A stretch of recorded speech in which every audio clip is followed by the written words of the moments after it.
Hi குழந்தைகளே. இன்னைக்கு நாம ஒரு மாயாஜால கதை கேட்கப் போறோம். இந்த கதையில ஒரு சின்ன பெண் இருக்கா. அவ பேரு மல்லி. ஒரு நாள் அவ தோட்டத்துல நடக்கும்போது என்ன கிடைச்சுச்சு தெரியுமா? ஒரு சின்ன மாய விதை. அப்புறம் என்ன நடந்துச்சுன்னு கேட்க ரெடியா? வாங்க ஆரம்பிக்கலாம்.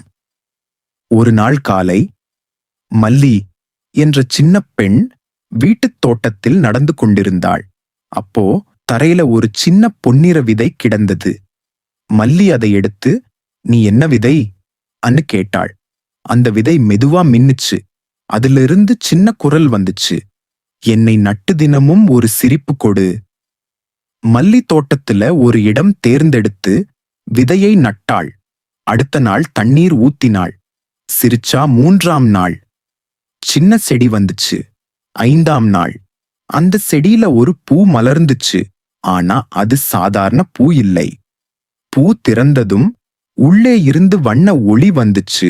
அந்த பூ சொன்னது, "சிரிப்பு கொடுத்ததுக்காக நன்றி மல்லி."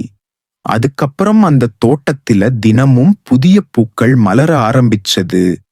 மல்லி சந்தோஷமா சொன்னாள், "சின்ன நல்ல விஷயம் கூட பெரிய மாயம் செய்யும்."